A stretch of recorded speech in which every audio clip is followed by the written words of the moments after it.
Culture Committee to order at 9:01, and if you all stand, I'll give the opening prayer.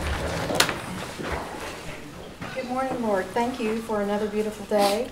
Thank you for helping us get through all of our meetings yesterday and today, and hopefully we will please you with our actions and our thoughts and our words, and we just thank you for all your blessings. In Jesus' name, amen. Amen. Budget. Victoria Vasquez. Joe Raridan. Honey. Jill England. Honey. Keith Oswald. Here. Harley Hazard. Mike Dobbins. Kathy Vargas. Wanda Hatfield. Honey. Rex Jordan. Here. Dick Lay. Mike Shambaugh. Here. Mary Bakershaw. Bonnie. E.O. Smith. Here. Janice Taylor. Here. Brian Warner. Honey. Okay. We do a form. Thank you, Shelley. With approval of minutes from last meeting. Make a motion that we approve. Second. Thank you. All in favor? Aye. Any opposed? Good.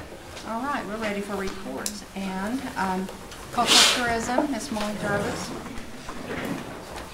Always good to see Molly. She's always got good news.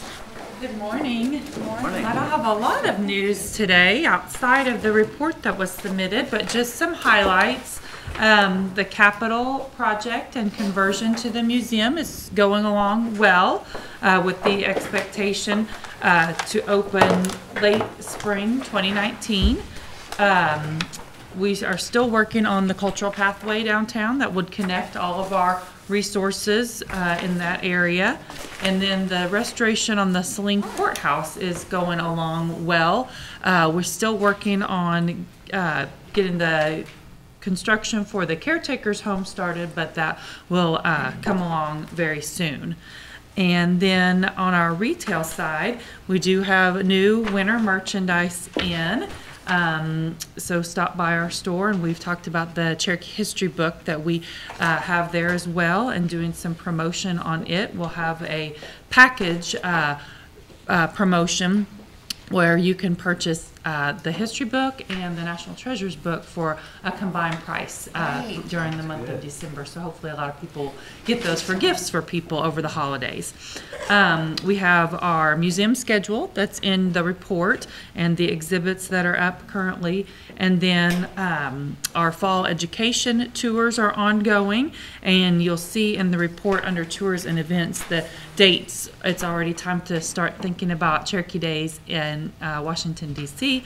for April 12th through 14th. And just a reminder that this is when we will have the showcasing of the Treaty of New Echota on display at NMAI, and have a celebration around bringing it out and having it on display for 6 months. And then we have a summary there of the Cherokee Art Market and the Cherokee artists who won awards during that show. Very successful again this year for the 13th year. Unless there are any questions for me? Yes. I have a question. You said that we have a caretaker's home. Mm-hmm. Where was that for? The Saline Courthouse. The Saline Courthouse. Do we have caretaker homes for all our? No, the only other site that has a caretaker's home is Sequoia's Cabin. Sequoia's Cabin. Yes. And I would bet if I wasn't employed here, I might want a caretaker's home. Do you have a lot of people applying for that job? When we had the job posted for Sequoia's Cabin, Cheryl, do you remember how many applicants we had for that? Several. And it was a while before we actually. It wasn't an overwhelming number, but there were several. And there's a job description that goes along with that, and some requirements, and then a contract with that employee if they are selected. I think it's great we're doing that. I think that would ensure stability. You know, I don't know that we're paying what the salary is, but I do hope it's above minimum wage. Yeah, those sites are both so remote that having a caretaker on property is really a necessity. Well, I applaud that. Thank you. Any other questions? Yes, Council. Comment. Thank you, Madam Chair. Molly, just a little update with the 14 flags. Their Christmas is December 3rd. I'm going to meet with the elders that are on that and kind of explain a little bit more of what we're doing, but I appreciate you guys being willing to put that together, and then the cancellation, everything. But anyway, I'm going to explain a little more in detail with them that, that we're not trying to take over anything, that we want to do it right and to do it their way. So I appreciate you guys. Okay, thank you. Just let us know. Yes, Councilor Buzzard. Yes, Molly, you might have said, is there a timeline on the completion of the Sling Courthouse renovation? We are looking at, what, late fall 2019 probably? It will be done in by spring and summer, and then we'll be, fitting out the building, and it should be open this summer. This summer. Oh, the courthouse itself this summer? Okay. Well, that's not too bad, but what I was going to bring up, and I know it's a little late to probably do anything about it, but I drove by there the other day, and I know we had the fence all up and down that road there in the front. I wish we'd have put that fence around the construction area itself, because I saw probably 6 or 7 people out inside of there taking pictures and stuff like that, and it just kind of, and what you probably could have been done, just to block it off from getting into the construction side. Okay, there should be a fence around the construction site. There is. It's right up and down the road, Yeah. and then people can't go and look at the spring house. They're blocked from getting in and taking pictures and stuff like that. Well, I was thinking, I wish we'd have thought about it and put the construction fence back further where they could actually go in and access the spring house and actually take pictures and stuff. Yeah, so there is a primary fence along the edge of the property. The property operations have been maintained through daylight hours, so 7 a.m. to 5 p.m. The site's fully open to the public 7 days a week. At 5 p.m. we do shut the gate. We had some potential for people even driving over the split rail fence. And so to protect that and the property, we put the fence along that. So the gate is open during the Yes, day? it's still open during the day. I didn't see that. I thought it was fenced completely, but No. probably didn't. Yeah, okay. Yeah, you could, Okay. but then we've hired an overnight security person, so Okay. they'll make sure the site is safe during the off hours. Oh, good, okay. Well, I guess I just assumed that the gate was fenced too. Maybe it wasn't, so. There is a gate there, and so after 5 p.m. that's shut. So Yeah. it is a full height gate, and it still has the fence. But during the day, that's fully open and accessible to the public. So they can walk in and take pictures? Yes. Okay. It was on a Sunday afternoon, actually, when I was over there. Should be so- open. Could have been. I just don't know. Okay. Okay, anyway, that's one. Well, good. I'll be glad to get it open. Thank you. Anyone else? The lighting of our courthouse, how would we handle that this year with the construction? Right, so we're going to fully light the gazebo, and then the other museums downtown, the Supreme Court, prison.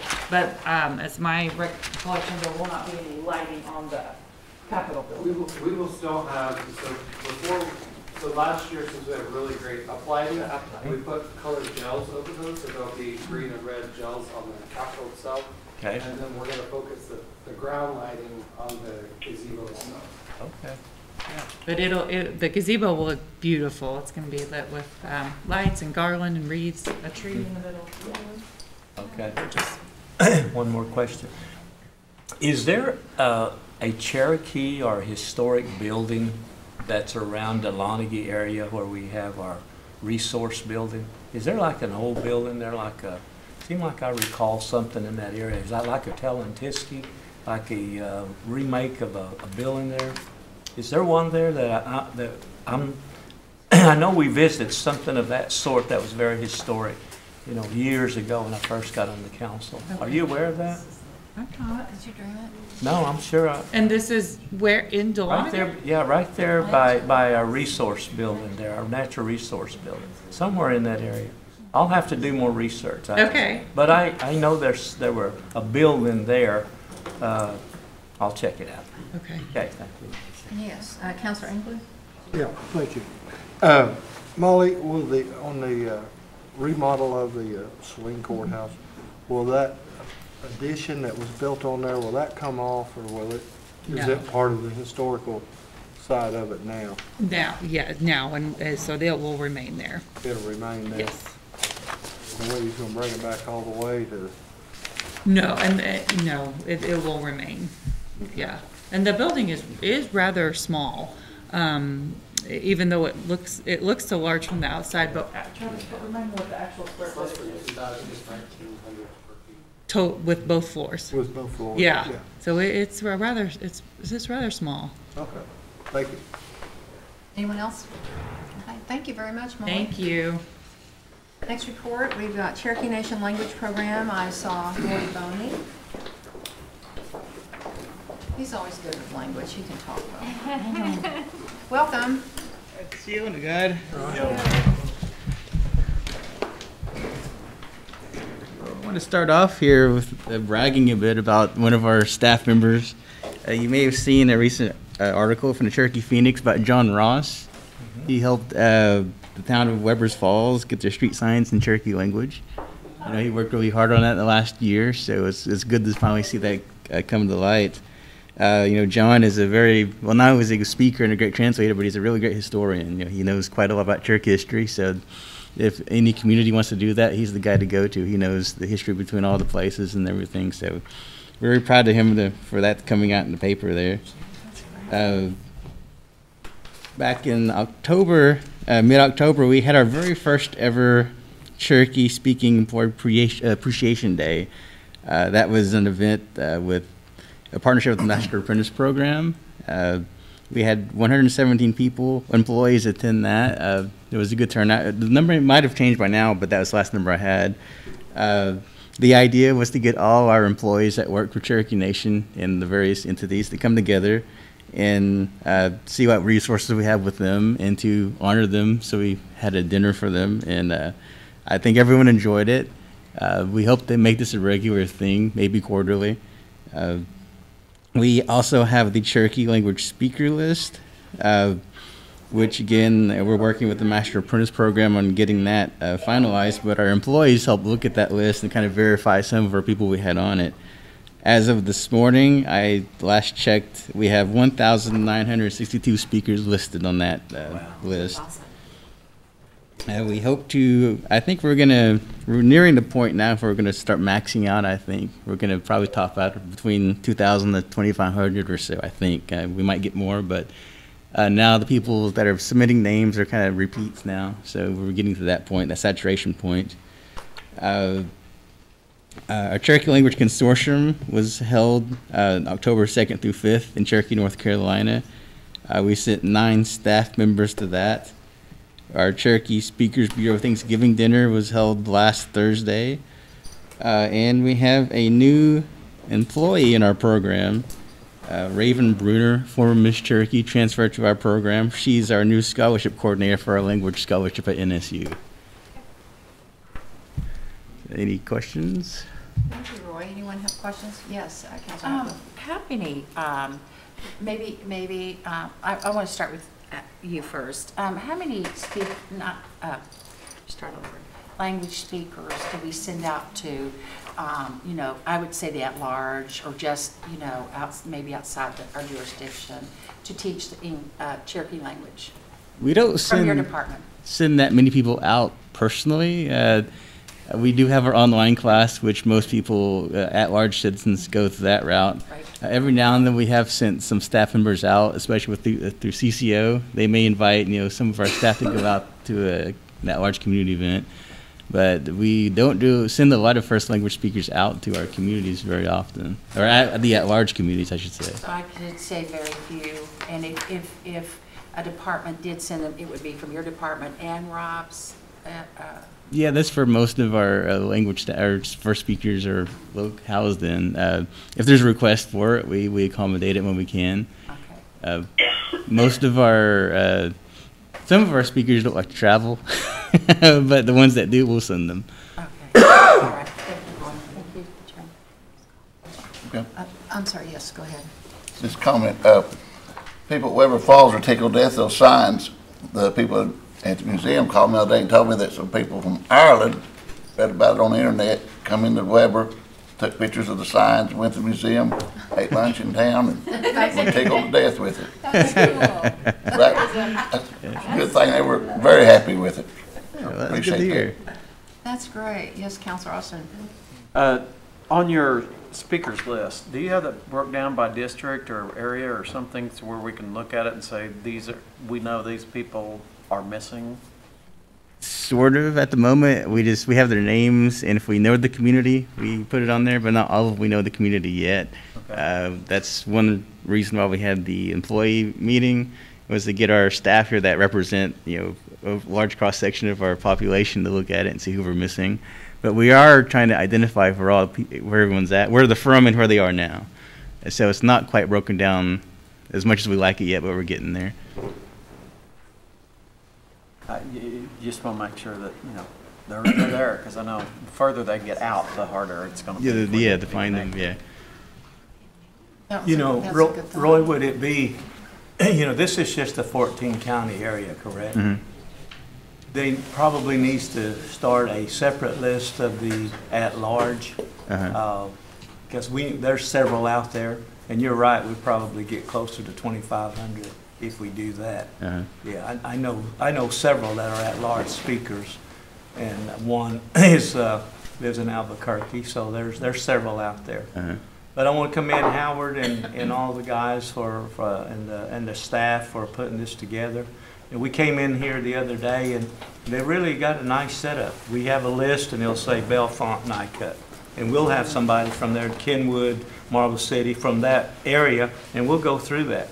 And, and it's a good system that you guys have set up to add to the list there. So we're not through yet, but once we get that list, there's many things that we can leverage with that list there. Counselor Shaw? Yes, Roy, when you travel representing us in the Cherokee language, do you have a travel budget? Yes, we have a travel budget. You have a travel. The only reason I'm asking that is I had noticed in the notes here that travel was provided for you by an internet society or something. Yeah, that was, since it was outside the country, our travel doesn't cover international travel, so the organization paid for me to go out there. Good. I'm glad to hear that. I didn't know what type of budget you work with, so I'm delighted to hear that. And then one other question I wanted to ask you. Your speakers, when they go and perhaps teach Cherokee in different districts, are they paid? Our staff does it as part of the job duties, but we do have contracts for speakers. We have a teacher certification internally where they pass this test, and then we can pay them to teach on our behalf. So if, let's just say hypothetically, there was a group teaching Cherokee in Broken Arrow or Tulsa, someone, they're receiving compensation from here, and so if the group is compensated, they're receiving double salary. Is that correct? That would be correct, right? If the group, I'm not following. I don't know, any of our Cherokee community groups, Tulsa Cherokee community, they're not involved in this, but, if you all send a speaker up, they're being compensated by the tribe, right? Yes, but. That's what I want to know. Thank you. Yeah. Okay, excuse me. Dr. Dobbins, could you mute from your end? We're getting a lot of noise from your phone or whatever you're on. Thank you. Okay, any other questions? Yes. Just to add to that story I was telling, left off the main part, they were so enjoyed it so much that they wanted to buy some authentic souvenirs, and so they went down to Love's and bought 4 $49 dream catchers. Thanks. That hurts my heart. But I just want to add to throw that in. On the back it said Taiwan on the back. Anyone else? Madam Chair, Oh, I'm sorry. Yes, Counselor Austin. would you bring us up to date on the program that's starting in Chelsea? Oh, yes. We are developing an online course called Cherokee 101. It's designed for public school teachers and their staff. And the idea behind it is it's a 2-day course in which a teacher can take it, and it'll cover very basic Cherokee history, culture, and language. And once a teacher completes this course, they will be given a certificate from the education program that says they took this course, and they have a grounded knowledge of Cherokee people. So if they want to teach this in their class, if they want to do a unit on Cherokee history, culture, or language, they can do this with having some accurate information. The teachers that take this program will be paid a stipend, which I don't know what that will be yet. We're working with the secretary, and Mr. Austin here is helping with that too. They'll get a copy of the Cherokee Nation history book. Chelsea is going to be the pilot school for it. They're going to help us work out the kinks and the bugs, and once we go through that, we're going to open up to all the 14 county area, and then expand it beyond that too eventually. But we're doing this phased process. The plan at the moment is to have it ready to launch for Chelsea to start taking it the week after Thanksgiving. Now, this was inspired from Chelsea's NASA event last year. They put such great effort into their NASA event every November, which is this Friday, by the way. You just see the effort they're putting in, but they didn't have very many tools to work with. A lot of teachers are put in that position of teaching Cherokee that really don't have any background in it. Mm-hmm. And you want to make sure the teachers actually have tools to work with if they're going to be asked to teach. Yeah, and when they complete the course, they're getting a history book, they're getting a copy of our language book, and a lot of recordings that go with it, so they'll have some materials they can reproduce in the classroom for the students. The content is being modified from Education Services because we already had a history program in place through Johnson O'Malley, so we're taking that and putting it into this online format so teachers can go at a self-guided pace. Great. Thank you. Councilor Warner, you have something. Just some information for you, Roy, and other folks that may be in the room. We recently received in Sequoia County a grant through the American Indian Resource Center in collaboration with the Cherokee Nation Foundation, Cherokee Nation, and Carl Albert. And every single school in Sequoia County, K through 12s and K through 8s. And one of the aspects, an NYCP grant, which is a Native Youth Community Partnership grant. We're putting technology in there for Zoom, which is teleconferencing and stuff like that. So part of that grant will pay, and we're re-upping and upgrading technology in these schools. So if there's gets your wheels turning on ideas to where, like the other day, I had somebody that said, I've got some information that I need to put it out. Well, instead of having everybody come to one location, the schools, we've talked with all the superintendents, they're willing to open up their doors and people can come in and sit at the schools, and then they can come to one site, like say Carl Albert, and put out the information, and we can Zoom it to all 12 schools that are there. And whether it be through education, whether it be cultural, because there's a big cultural aspect to this grant and so forth, and then there's a summer program. So just wanted to throw that, if anybody's got any ideas and that gets your wheels turning, of how do I get a bulk amount of information, because we're talking about putting this type of Zoom cart that we put together at Carl Albert, at Bellefonte, at Marble City, Liberty Schools, Moffett, Southall, Roland, Vian, Gore, Brushy, you name the schools, and we call it the Sequoia Project. And also we're serving Sequoia High School here as well. But that's just some information out there that, as we continue with this grant, and Carl Albert's footing the bill for some technology as well to put in places until we get everything set up. So once you're pilot, I can kind of see something like that when we're wanting to do some community ed. Well, maybe we've got Dorothy Ice that wants to come in and do some loom weaving. Well, we might can put her at Carl Albert where we have the setup and the stage and everything, and then we can Zoom that out to other locations where people can enjoy it. Maybe they don't have the gas money to come in, or if it's just an info session where we need to pump out information and let people become aware. So, thank you. Yeah, I'd like to talk more about that if we get a chance sometimes. We have a similar project with ongoing with RSU at the moment to get some more Cherokee language out there to all the universities in the state too, doing this using technology. So this could tie into that pretty well, I think. Yep, thank you. Appreciate it. Thank you. I wanted to say one thing about what Keith is doing with the Chelsea. If you or Keith would check with my Adair school, I remember last year they had a couple of requests for, have a teacher that wants to teach. And if we could, tell me what to tell them, I'll contact them, but we need to keep them in line on that program. Thank you. Anyone else have questions for Roy? Thank you very much. Great report, Roy. John. All righty, next on the list, Mr. Rob Doherty, CCO. CCF or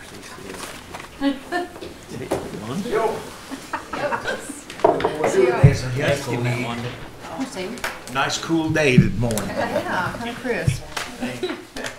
We were late getting this out, so it went in your regular packet. And from yesterday's report to this one, our main guy was back in time to do this. So somebody knows a little bit of technology. But any questions that you have on our report, I'll attempt to answer those if you have any. Anyone? Oh, yes, Councilor Berger? Rob, do you ever do any video conferencing, kind of like what Councilor Warner was saying, the at-large groups? Do you do that? They can do that, as well as any presentation historically, culturally, anything preservation, anything in our, we have that, and they can, even at-large people can get in on our website and do that rather than they're not able to come here, obviously. So yes, we can, but the actual conference and like this one here, no, not yet. So what you just said now, could like schools in our jurisdictional boundary go into your website and do the same thing? Any presentation we give out in the cultural areas in our in-district, or anytime we have trainings, capacity building for organizations and groups and communities, that as well as cultural. It's on the website.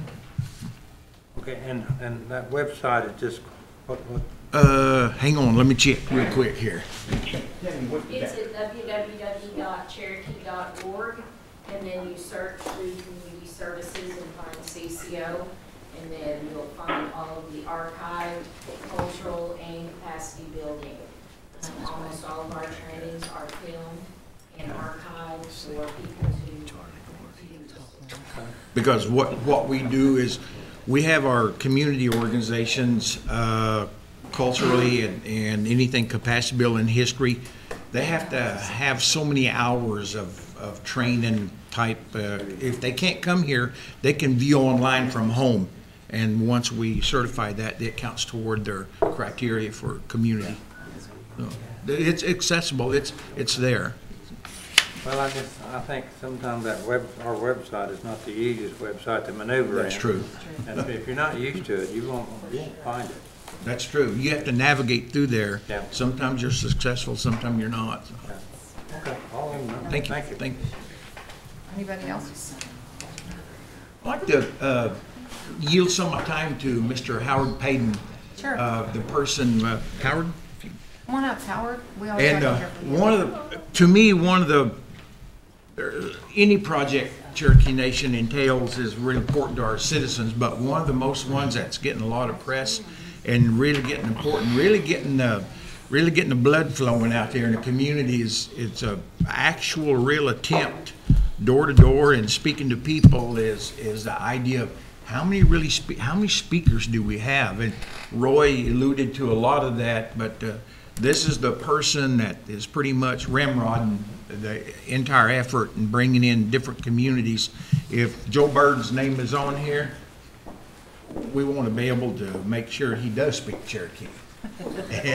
and so we're having community people, no one else better to certify or verify that but other speakers in that community.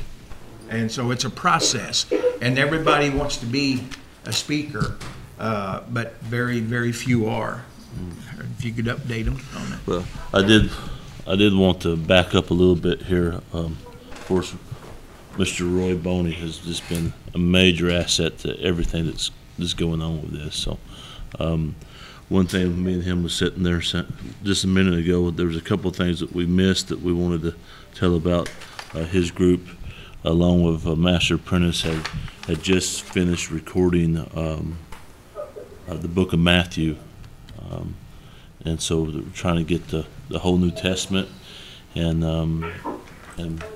Mosi, Dennis Six Killers, is doing a fantastic job editing and working with them speakers through that process. So every Friday we've been recording, and them guys are just doing a superb job. Another thing is we received a little grant that allowed us to partner with them. I think Wade Blevins is going to head this little project up. It's like you have a lot of children's books that speaks back to you, and these books have pens where it reads the story for you. It also has things hidden in the books to be able to tell, say different words. And I think with them series of books, I think there's around 1,000 words, Roy, we're working on. But yes, we've been working on this list, and it's been a fantastic experience. We're finding a lot of data already. Speaker Bird has been majorly involved in that, and even had some food for us here the other day. And so I know that the speakers enjoyed that. And it's interesting. It kind of lets us know some of the efforts that we need to look at. Right now, on that list, we have one speaker that's 102 years old. Somebody needs to be out there recording that speaker pretty soon. We also have about 10 that's in their 90s that we have recorded right now. And we need to get out there, figure out a way to get resources. And there's about maybe a little over 100 that's in their 80s. So we know that dwindles down real quick, and so we're looking for other possibilities. I met yesterday, and we're looking at a grant right now to try to see if we can come in and record them because we have a limited amount of time. One thing that has been really sobering is when the speaker passes, I start receiving text messages. It may be a Saturday night, it may be a Sunday, but when you start realizing how fast they're going, it wakes you up. So I do thank this body for all the help that they've done. We're in the process of ordering medallions for the speakers. We're in the process of getting the speaker roll book, and get that on our way to going out to the communities and meeting with them. We still pick up names, and so there's still some of them is really obvious. I don't know, you look at every crook and cranny to try to find speakers, and the guy next to you sometimes you overlook, and so we're looking through them. Roy is right. There's right now on that list there's 1,962. We, as Speaker Bird knows, there's some of them that's doubled, that we had 2 different names. Some of them we had 3 different names, or some of them's passed. So that will go down and then come back up, I do believe. So. Comment. Are we continuing to coordinate this? Because the original resolution, that one we passed at Echota with the 3 tribes, are we coordinating with them, UKB, their numbers, and the Eastern Band, and letting them know if they need help with the process that we're utilizing? We'd be more than happy to share that with them, because, and then like the medallions, are they going to be responsible for their own cost, or are we going to help them out? I think that's a question that this body will decide. At this point, we're ordering, I think, right at 2,200 medallions.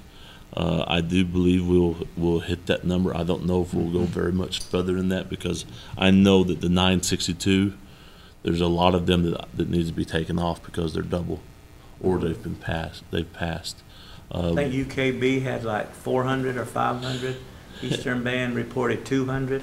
226, I think. I think according to Eastern their Band had newspaper. 226. Okay. Of course, the Catawbas, we don't make a description, a difference when we have the list. So Okay. all the ones that's in this area, if they're Catawba or Cherokee, we've been told they get the same thing. So. Okay. Bring us back the estimate cost if we were to cover the other two tribes. It won't be that big of a cost, I don't think. I think it would. If they're able to pay, they can pay. Okay. I think it was, the Catawbas were already in the process of doing that, the 226 Okay. for the Eastern Band.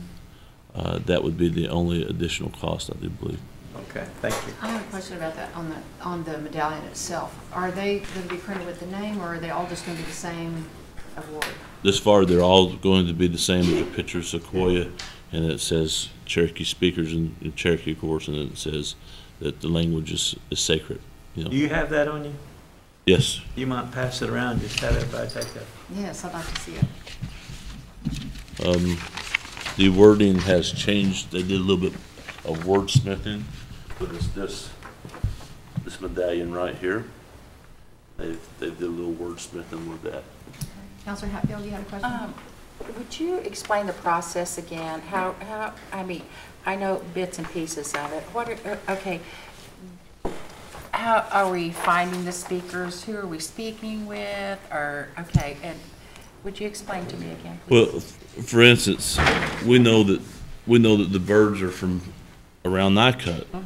So when we talk with them, we work with that family, and they tell us, the different people that's in that area. The same thing if we know some speakers from Marble City, and at this point, there's people are starting to find out about it, and so they are coming out to see us when they come to the office and says, "Hey, I hear you guys have a list. I want to make sure my name's on it."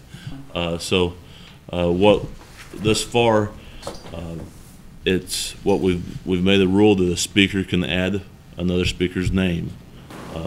Now, sometimes folks think that somebody's a speaker, but a speaker will say they know a few words, but they're not a speaker, right? So everybody that's on this list has been added by a speaker. So Is that public? Can I look at it? you can look at it. I don't know that we've made it public by any means, but it's that's here. fine. If you would like to meet Your afterwards. mother's on there. And my uncles and my cousins. Okay.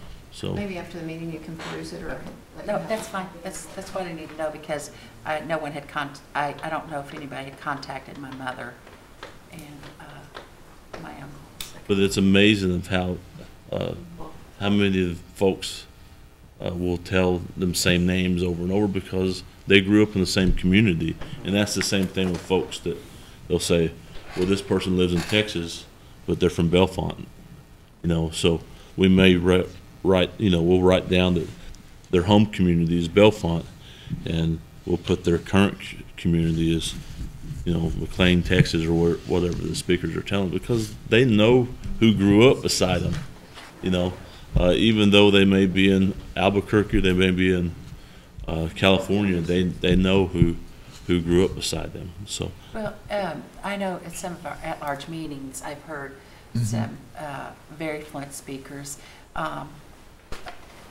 That's my first language, but I wouldn't call myself a fluent speaker now, but I speak well, considering, and I understand the entire language. And so, but I hear them, especially with rock. So, I just wondered how we would get, find our at-large speakers too. I know there's. Yeah, it's amazing the at-large, because I travel almost all of them, and immediately as soon as I start speaking Cherokee, then they'll come up. Yes. Like from Donnie Buzzard, he lives in Springfield, Oregon, and he comes up, and he's from Jay, and I didn't realize where he graduated a year after I did, and I didn't realize where he was until that meeting. and other people who come up at these at-large meetings. So Speaker Byrd is correct. We have a lot of them out there, so we're writing those down. Original home community where they're at now. Right.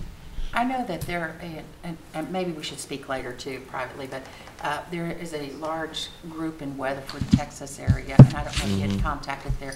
I think they had a community meeting once, and it's mostly family. It's Adair's Darties, Soaps, and there are some. We have a lot in Texas. Okay. Yeah. All right. Thank you. And thank you, Chairman, for your, oh, yes, Councilor Buzzard. Well, just a comment about the language. I was at, and I don't remember where I was at the time, but the tribal members would go into the restaurants, tribal restaurants, or even to a casino, anything that was tribally owned, and they automatically got 10 or 15 or 20% discount on the food. I'm just thinking about this program here. It'd be easy because they identify, all they have to have is a card and show that to get a 20% discount wherever they go. Now that's an incentive. Cherokee people like to eat and they go to eat. This is great. This is something that you want to keep from now on. But if you want to really put an incentive out there, you give a 15% discount or a 20% discount, you'll have people come around. So something to think about. Absolutely. Some kind of an offshoot. If you folks ever around Disney, Oklahoma, up there where Council Shambaugh and Buzzard were all from up there, there's a little Dairy Queen on the the entire menu is in Cherokee. And It wasn't always like that because we used to stop there when I was a kid. It wasn't like that back then, so. And it's but if you try to order, you probably won't, buy the high school kids working there, but the entire menu, and I always take a picture of that and I distribute it around. You know where that's at, Council Shambaugh, you know where that is too. And the entire menu is just, I don't know we don't know who did that because we've been trying to find out.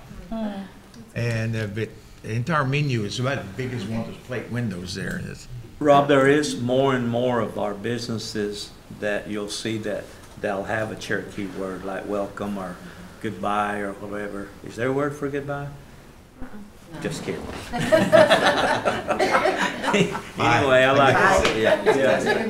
Yeah, like I think you're seeing more of that when you see Streets and Walmart doing it. Yeah. We've come a long way, and a lot of these local businesses in Tahlequah now, they're beginning to do that almost at every little business store there. I remember years ago, even to the point of Jay High School, when Sheila Buzzard was a basketball coach up there. Their basketball jerseys, men and women, were all in Cherokee. That was just for that 1 year, I think. That Wings program, I think, is what did that. So we're getting a lot of phone calls from just different people asking us. Frank Garnicher, for example. He called. I saw him, in fact, and he said, "Am I on that list?" He comes all the way across the street, getting up there in age, and that's all he asked. Thank you. We've got 2 more presenters, and we only got 15 minutes. Rob, they'll go Don Osstein with that 15% off. That's good. Thank you. Good report. Okay, Dr. Gord, you're up.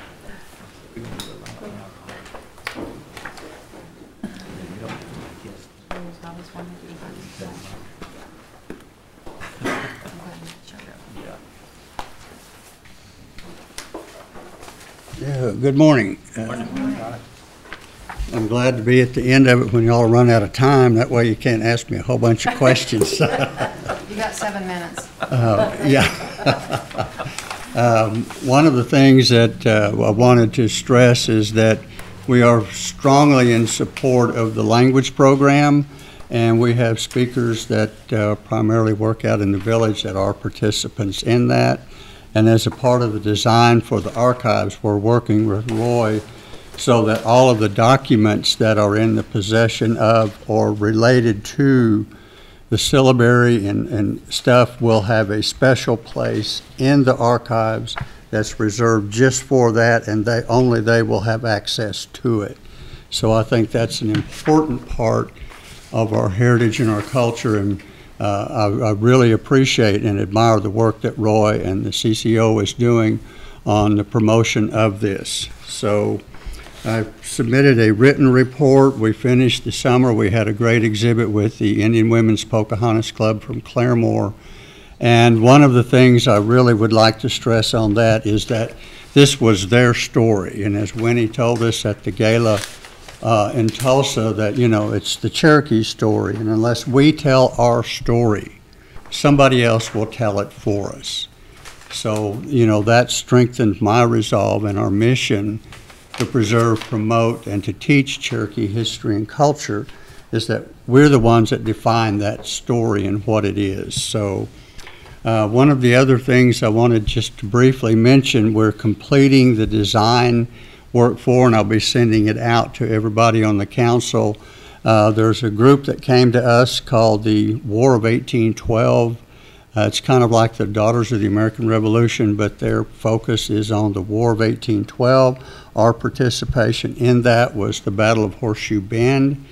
So there are, we have a listing of all of the Cherokees who fought in the battle, those that were killed and stuff. We fought with the United States. Our grudge match was with the Creeks across the river.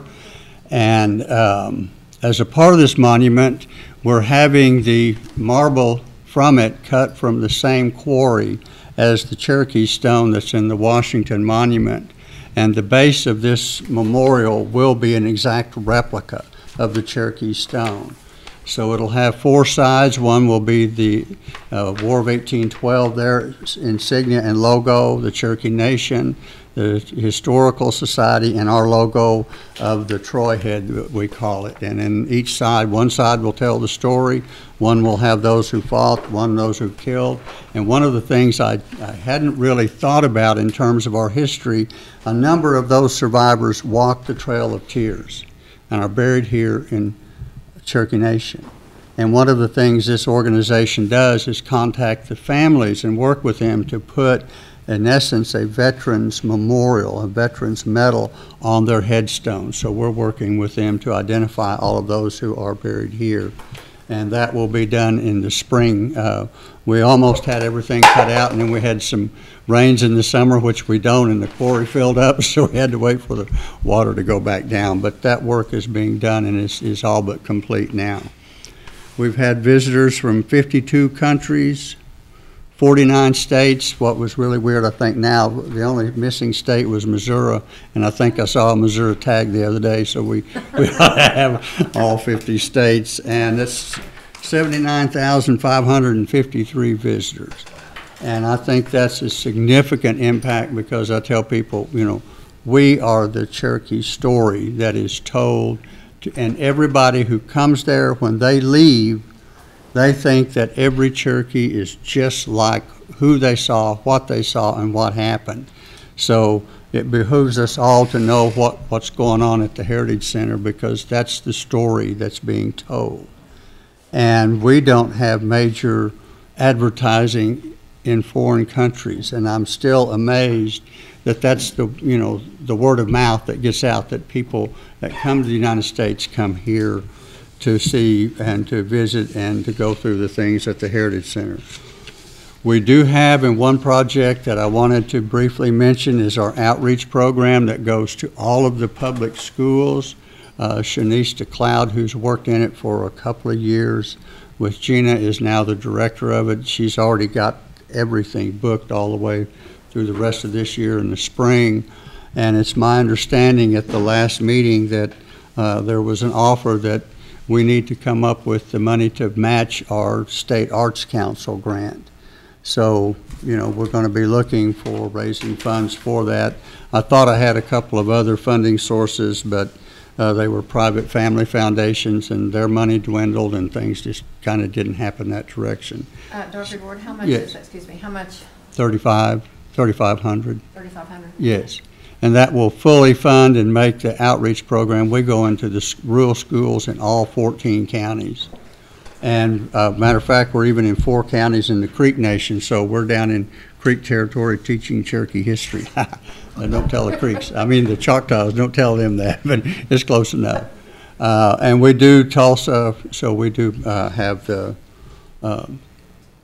area, the local at-large areas. Yeah, so I wanted to make that a point. Our archives facility, we're in the final stages of the design part for it. The funding is what we're going to be looking for, is for the shelving and stuff inside of it, but we're doing a complete inventory of all of the stuff that we have that will need to be transferred to figure space, how we're going to get it in the right preservation methods so it can be transferred. You just don't just take it out of one environment and plug it into another one. So Jared Miller is working on a plan specifically for that. We just had a series of visitors from the Department of Justice. Last summer we had the interns that were working on the Cherokee Nation lawsuit about the mismanagement of trust responsibility with the Bureau. So the Department of Justice sent their folks, and they were here going through. And one of the tremendous advantages in both of those instances was that one of the things we haven't had is the staff and the time and the equipment to digitize all of our records. Well, each of them had a whole set of records, and they digitized everything. So we had two groups, at different times, digitizing all this, which has really been of a benefit to us.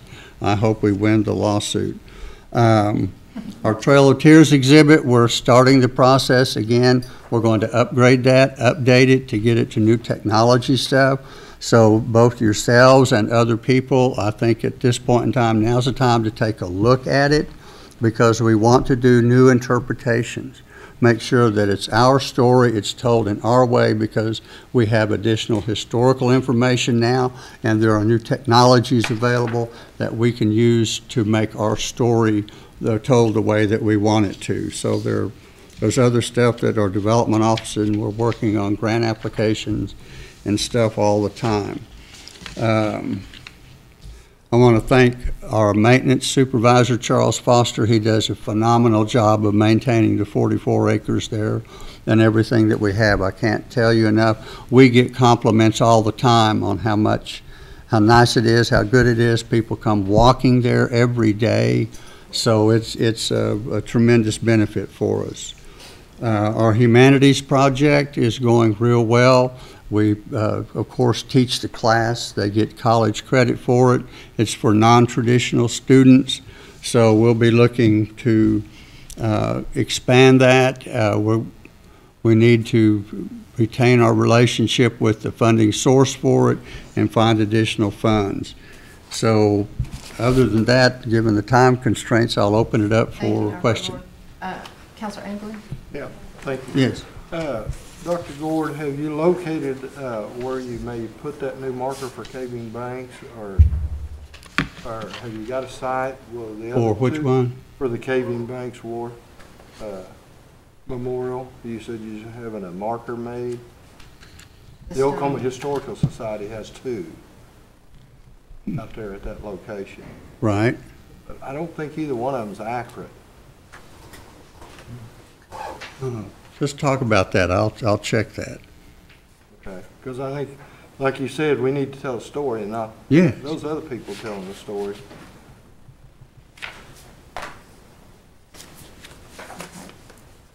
Is that it, Councilor Engler? Yeah, I believe, as long as he's right. Yes, yes, I made a note to that effect, yes. I've been wanting to do that for a long time. Yeah, okay. Anyone else who can talk fast? Yes, Councilor Olson? You said you was needing $3,500 for what again? The outreach. And that's the Oklahoma Arts Council grant? Yes, yes. So you've got is it a matching grant type of thing? It's, the more we put into it, the more funding we have available for it. And this would allow us to max it. It matches, it goes into the outreach program that goes into the rural schools. Okay. Yeah, in all 14 counties. And if you don't match it, they don't send it? We don't, yeah, right. We don't get the Arts Council money, right. Okay. It's the Humanities Council, yeah. So $3,500 is what you need? Yes, right. $210 times 17 would be $35.70, just say. Okay. And I was going to say that's probably a great way to get that, is every counselor donate an amount from their community funds, and I think everybody would be willing to do that. Send As I that to recall, Jody. Speaker Byrd was the one who made the offer, so I'll look at him first. Send that to Jody Reese. An Okay. email about that. Okay. Thank you. Good gesture. Yes. Okay. Good report. That's it. Thank you for me. very much. Yes. Okay, our, Is Matt here? yes, he is. No old business, and we do have one new business. Mr. Matt Anderson, if you would come forward and tell us about, oh, I guess I need to state what that is. It's a resolution, report only, on the Cherokee National Treasures who demonstrated arts at Silver Dollar City in Branson, Missouri. And thank you, Matt, for being here. Good morning, Council. Thanks for inviting. Cherokee Art Center Spider Gallery artists got to participate this year, the first time ever, at the National Crafts and Cowboy Festival at Silver Dollar City. It is an annual event, so I couldn't get them to change the name to, strike the cowboy part of it. But anyway, there were 4 artists who are living history interpreters who got to go to Silver Dollar City from September 12th through the 30th. We got to visit with 30,000 people in that short amount of time and to re-educate them. And it also generated about $19,000 in revenue for the artists. We have already seen visitors come to the Cherokee Art Market and have already started trickling into the Spider Gallery as well. Residual sales from the contacts made, we don't know yet. It was a great opportunity, and we're looking forward to doing it again. There were national treasures there. However, when this began several years ago. Silver Dollar City approached me at the Heritage Center when we were doing a hands-on exhibit of the 1710 time period, and then they reached out again a little bit later, and finally they're like, hey, we need to have a Cherokee Trade Village during our National Crafts and Cowboy Festival. So hopefully we'll be able to participate again. So reach out to your Cherokee artists and see who also does living history. Trade clothes for a time period, and perhaps even the ability to do a certain art form in a traditional technique. Because that list is a little small, growing smaller actually. Matt, I can recall Lisa Rutherford, Tommy Wildcat, and Yes. Richard Fields, right? Were That is 3. correct. Who's the 4th one? It was me. Oh, yeah, oh, you sang, right? I done baskets, plant cordage, weaving. I don't remember what all we done, but yeah. And yes, unfortunately, I would be doing a demonstration with the kids, and Tommy Wildcat would say, "And Matt Anderson from," oh, so I looked over, and sure enough, yes, that was my cue to go sing Amazing Grace while he played the flute. See, Tommy not only promotes himself, but he promotes others, so that's good. Tommy promoted Cherokee Nation very well. He absolutely did. I think that's wonderful. Secretary of State Very good. also visited and spoke to the crowds. We had to get him off the rides first, but Who? Get him off the No, who rides. is he talking Tommy. Oh, Tommy. The artist, I'm sorry. the artists Yeah. were Lisa Rutherford. She demonstrated pottery. Richard Fields, Richard Fields, that's all. he was demonstrating bow making and Canucci and fry bread. They loved him. And then Tommy Wildcat was doing flute making, blow darts, and demonstrating the. So will you be responsible for giving notice before the next year, so that we can line up for more artists that we could? Absolutely. Okay, and you may work with Molly Jarvis if you're not already. And my apologies, this was not a National Treasures. Right. This was a living history interpretation. Right. Initially, Noel Grayson and Carrie were thinking about doing a trade camp, but weren't able to do so. So Richard kind of got thrown into the mix at the last minute, but he done really well. Well, it's great, and I think we should offer it to the National Treasures that can do it. And I understand it's a 3-week gig, and it would be very tiring There were every day. Yes, there were others. Jane Austie was one that they had requested, and Demas Glass. Demas felt that the work that he done, he wasn't able to do it to look authentic for the time period. And Jane didn't want to dress in buckskin, and yeah, because it was hot. Oh my, it was hot. And so we were dressed fully clothed, and our visitors were the savage heathens. Any other questions from the council? Okay. It's a good deal, Matt. Yeah, I heard a lot of, thank you know, I talked to some of those people that went. They said it's a good thing. I'm glad that you promoted the tribe in so many ways there, and where else? That traffic flow there is Yes, out we met a amazing. lot of family there as well. There were We a need lot her of there people. just to be there, not Absolutely. necessarily demonstrate, just be there. Okay, I'll do that for Okay. a day. I can do, that's what I want to do. I want to go up there half a Just day. for the day. But no buckskin. All right. Thank you very much. Good report. All righty. Any announcements from anyone? Okay. The next meeting is tentatively scheduled for Thursday, January 31st at 11 a.m. Move for adjournment. Motion to adjourn. We're adjourned.